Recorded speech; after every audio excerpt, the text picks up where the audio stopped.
I feel like sensitive women have a really strong time with this. We spend years becoming who everyone needs us to be. The good girl, the people pleaser, the one who keeps the peace, and the one who feels everything. And then one day you wake up and you're like, where the hell did I go? And weirdly enough, one of the oldest stories in history makes this make sense. And her name was Inanna. What I love about Inanna is that she wasn't just waiting around to be chosen. She chose herself. She put the crown on her head. And what I mean by that is that she was somebody who just chose to become a queen. And it really makes sense because when you think of that, when women are like looking for validation or looking for permission, I can relate to this so much as a kid who grew up in abuse and just feeling like nothing. Growing up, I thought, well, I have to be a people pleaser. I have to have people like me. I don't want to be in that abusive stance anymore, what I remembered as a kid. So I strive to be the perfect version of me, the piece that I felt like people would be like, okay, that's good. I like this version of them. And I would pray for outside to help,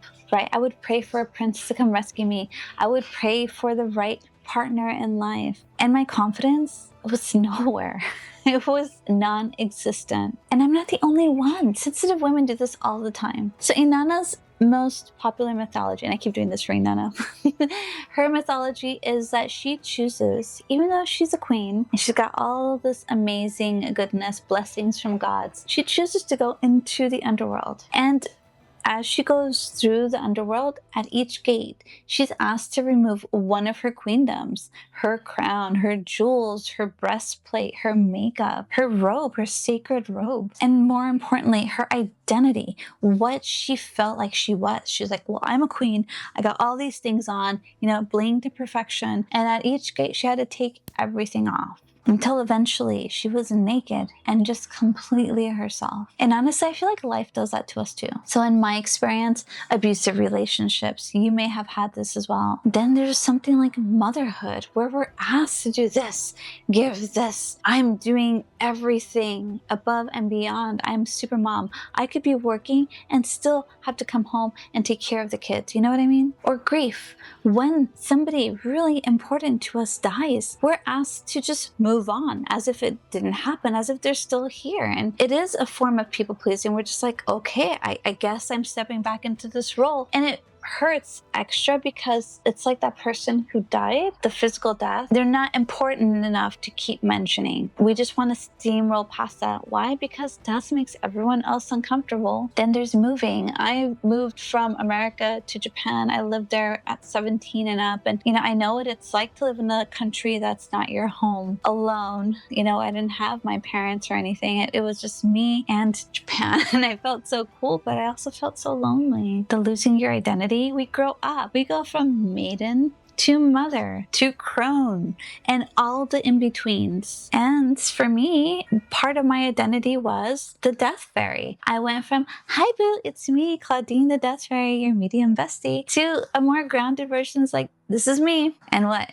Let's talk. Let's get real. So in my experience, mine weren't 7 gates, but they were distinct pieces of myself that I had to remove. It's like removing what's no longer needed. Mine look different, and I'm sure yours do too. And don't be offended, but I think that sensitive women become sponges. I get it. It sounds gross, but think of a sponge. A sponge will absorb energy. It just takes it all in. And when we think of sensitive, empathic people, I walk into a room and I just get everyone's energy. So it's like it's sticking onto us, getting all nasty and gross. And then what?